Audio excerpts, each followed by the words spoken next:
नमस्कार दोस्तों, AD civil services classes में आप सबका स्वागत है। फ्रेंड्स, आज हम लोग सर्वाइवल सीरीज के अंतर्गत हिस्ट्री का लेक्चर 12 पर डिस्कशन करेंगे। और आज हमारा जो लेक्चर है ये पूर्व मध्यकाल पर आधारित है। पूर्व मध्यकाल, इस काल को 800 से लेके 1200 ईस्वी के बीच में माना जाता है। और पूर्व मध्यकाल का जो टाइमिंग है वो एंशिएंट और मेडिएवल जो हिस्ट्री है उसके बीच का है। और इस काल के दरमियान बहुत सारे क्षेत्रीय शासक जो उभरे थे, जैसे राष्ट्रकूट, इसके बाद तोमर वंश, बहुत सारे जो अलग अलग क्षेत्रों के जो शासक हैं, क्षेत्रीय शासक, उनके बारे में हम लोग जानकारी प्राप्त करेंगे। तो यहाँ से भी क्वेश्चन जो है एग्जाम में पूछे जाते हैं। तो चलिए डिस्कशन स्टार्ट करते हैं। तो आज का हमारा जो पहला क्वेश्चन है, कौन शासक पृथ्वीराज चौहान के नाम से प्रसिद्ध है?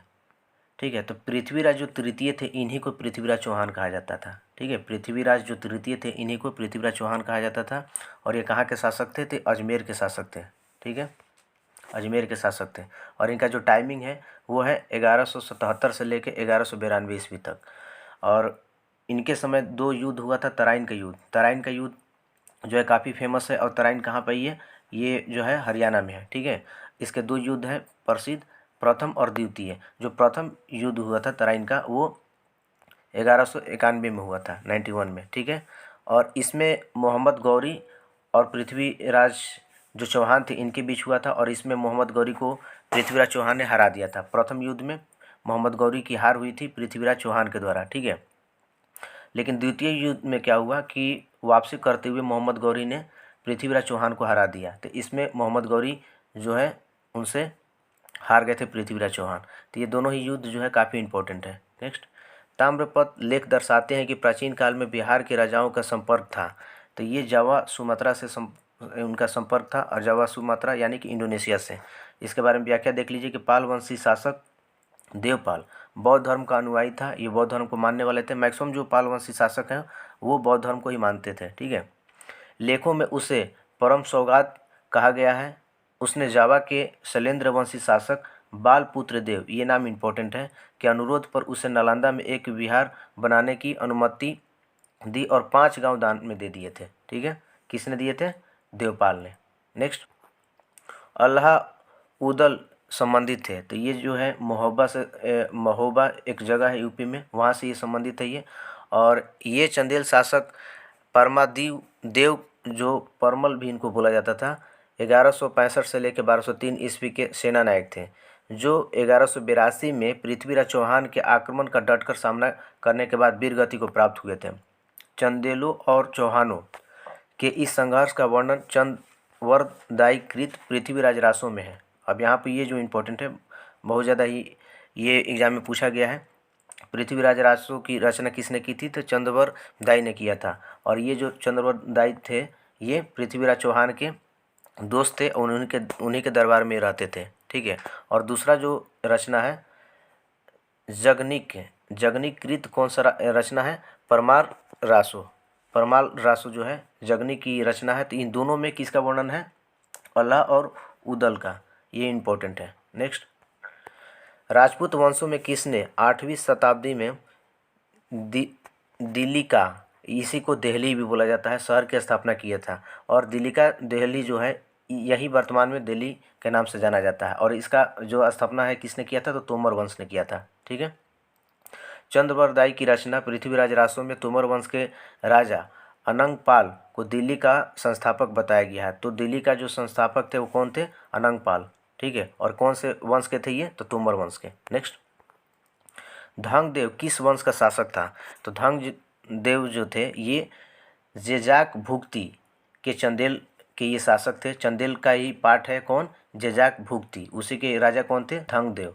और इनके बारे में देख लीजिए, इनकी जो टाइमिंग है 950 से लेके 1002 ईस्वी तक है। ठीक है, और ये इन जो थे ये वैदिक और ब्राह्मण धर्म के अनुयायी थे, दोनों के मानने वाले थे। इसने महाराजा धीराज, यहाँ पर महाराजा धीराज कर लीजिएगा, की उपाधि धारण की थी। धंग ने प्रयाग में संगम में शिव की आराधना करते हुए शरीर का त्याग कर दिया था। इसलिए काफ़ी इंपॉर्टेंट है कि इन्होंने प्रयाग में संगम में शिव की आराधना करते हुए अपने शरीर का त्याग कर दिया था धंगदेव ने। ठीक ना, इन्हीं को धंग भी बोला जाता है। नेक्स्ट, चित्तौड़ के त्रिभुवन नारायण मंदिर को किसने बनवाया था?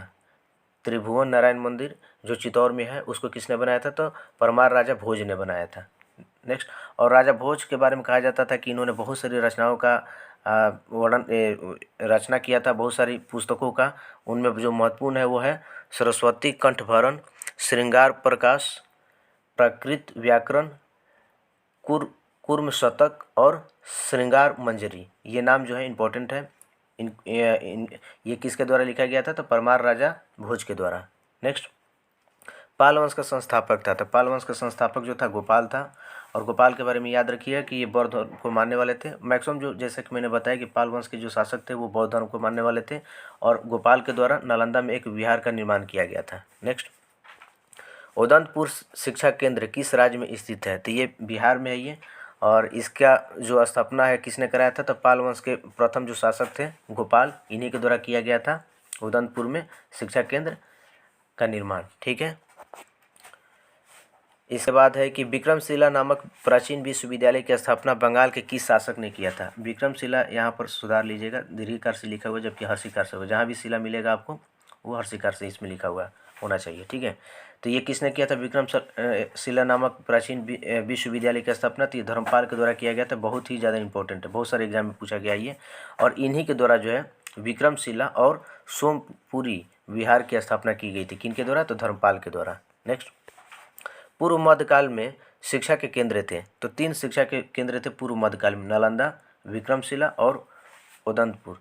और इससे जो है कन्फ्यूज नहीं होना है तक्षशिला से। तक्षशिला भी शिक्षा के केंद्र था लेकिन ये प्राचीन काल में था। ठीक है। तो ये ऑप्शन में देगा लेकिन तक्षशिला आपको छाट देना है। तक्षशिला कब था? ये प्राचीन काल में था। लेकिन यहाँ पर क्वेश्चन पूछा गया है कि पूर्व मध्यकाल में शिक्षा के केंद्र कौन कौन थे?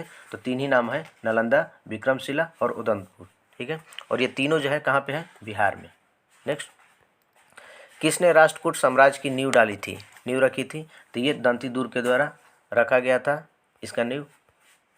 और ये इनकी टाइमिंग याद रखिएगा, 736 ईस्वी में ये स्थापना किए थे दंती दुर्ग ने। किसका? राष्ट्रकूट का। और इन्हीं के द्वारा उज्जैनी में हिरण्यगर्भ, इसको क्या बोला जाता था? महादान यज्ञ करवाया था। किसने? दंती दुर्ग ने। नेक्स्ट, महानतम प्रतिहार राजा थे, ये मिहिर भोज थे। और इनके टाइमिंग जो है 1836 से लेकर 1885 तक है। और इन्होंने 2 उपाधि धारण की थी। किसकी? आदिवराह की और प्रभास की। ये 2 उपाधि किसने धारण की थी? मिहिर भोज ने। और इनकी जो टाइमिंग है 1836 से 1885 ईस्वी में, सॉरी 836 से 885। नेक्स्ट, महान जैन विद्वान हेमचंद्र किसकी सभा में को अलंकृत करते थे? यानी कहना ये चाह रहा है कि किसकी सभा में रहते थे? तो ये कुमारपाल के। और कुमारपाल किस वंश के शासक थे? तो सोलंकी वंश। ठीक है। किसे एक नया संवत चलाने का यश प्राप्त है? तो ये संवत जो है बहुत सारे शासक चलाए हैं लेकिन यह पूर्व मध्यकाल की बात हो रही है। तो ये लक्ष्मण सेन के द्वारा ये चलाया गया था और लक्ष्मण संवत इनको बोला गया था। ठीक है। इस संवत को जो लक्ष्मण सेन के द्वारा चलाया गया था, लक्ष्मण संवत। और ये किस वंश के शासक थे? तो ये सेन वंश के थे। इनकी भी टाइमिंग देख लीजिए, 1178 से लेकर 1206 तक। मध्यकालीन भारत में प्रसिद्ध विधिवेता थे। तो 3 प्रमुख नाम है, विज्ञानेश्वर का, हेमाद्रि का और जीमूत वाहन का। और विज्ञानेश्वर का नाम जब भी आता है तो मिताक्षरा याद रखिएगा, इन्होंने एक टीका लिखा था। और जीमूत वाहन जो है दाएं भाग का इन्होंने निर्माण किया था, इस पर टीका लिखा था। और यहाँ पर जो है सूची आपको मिलाना है सूचीवंश को सूची 2 से। यहाँ पर राजवंश दिया हुआ, उनकी राजधानी दी हुई है। प्रतिहार की राजधानी कहाँ थी? कन्नौज थी, कन्नौज यूपी में। ठीक है। चोल की राजधानी कहाँ थी? तंजौर तमिलनाडु में। इसके बाद परमार, इनकी राजधानी धारा थी। धारा ये कहाँ पे है? मलवा में। और मलवा कहाँ पे है? एमपी में। सोलंकी, इनकी जो राजधानी थी अनहिलवाड़। और ये अनहिलवाड़ कहाँ पर है? गुजरात में। ठीक है, गुजरात के पाटन में है। नेक्स्ट, गुर्जर प्रतिहार वंश की स्थापना किसने किया था? तो ये नागभट्ट प्रथम के द्वारा किया गया था। नेक्स्ट, राजवंश जो कन्नौज पर आधिपत्य स्थापित करने में त्रिकोणीय संघर्ष में उलझे हुए थे वो थे। तो 3 इसमें जो है उलझे हुए थे। इनका नाम है वंश का पाल, गुर्जर, इन्हीं को गुर्जर प्रतिहार भी बोला जाता था। और तीसरा है राष्ट्रकूट। और तीनों में जो संघर्ष हुआ था इसमें विजय कौन हुआ था? तो इसमें गुर्जर प्रतिहार को विजय प्राप्त हुई थी। ठीक है। और यह भी याद रखिएगा जो कन्नौज है इसका जो पुराना नाम था इसको महोदया भी कहा जाता था, इसका पुराना नाम। तो ये क्वेश्चन भी पूछा हुआ है कि कन्नौज का पुराना नाम क्या था? तो महोदया। नेक्स्ट, किसने खंभात में तोड़ी गई मस्जिद के पुनर्निर्माण के लिए आर्थिक सहायता प्रदान की थी? तो ये जयसी सिद्धराज एक शासक थे जिन्होंने खंभात में जो मस्जिद तोड़ दी गई थी तो उसके पुनर्निर्माण के लिए इन्होंने आर्थिक सहायता दिया था। और ये जो जयसी सिद्धराज थे ये कौन से वंश के शासक थे? ये तो चालुक्य के। नेक्स्ट, परमार वंश के संस्थापक थे तो ये उपेंद्र अथवा इन्हीं का दूसरा नाम है कृष्णराज। इन्होंने परमार वंश की स्थापना किया था और कब किया था? ये 10वीं शताब्दी में। नेक्स्ट, किसने काल्पनिक वैज्ञानिक उपकरणों पर पुस्तक लिखी थी? तो ये भोज ने लिखा था, राजा भोज ने। नेक्स्ट, भोजशाला मंदिर की अधिष्ठात्री देवी हैं तो ये भगवती सरस्वती हैं ये। नेक्स्ट, मध्यकालीन भारत के आर्थिक इतिहास के संदर्भ में शब्द अर्घट्टा का क्या अर्थ है? अर्घट्टा जो है पूर्व मध्यकाल में जो एक शब्द आता है मध्यकालीन शब्द, ये इसका अर्थ क्या होता है? तो भूमि की सिंचाई के लिए प्रयुक्त जल चक्र यानी कि वाटर व्हील, इसी को अर्घट्टा बोला जाता है। नेक्स्ट, कश्मीर का अकबर नाम से प्रसिद्ध सुल्तान थे, कौन थे? तो सुल्तान जैनुल आबिदीन, इनका नाम याद रखिएगा, सुल्तान जैनुल आबिदीन। और इनका जो वास्तविक नाम था ये शाही खान था, शाही खान था इनका वास्तविक नाम, लेकिन इनको कश्मीर का अकबर बुलाया जाता था क्योंकि ये भी अकबर की तरह काफ़ी से धर्म सहिष्णु थे और अन्य धर्मों को भी समान भाव से देखते थे और उनको संरक्षण देते थे।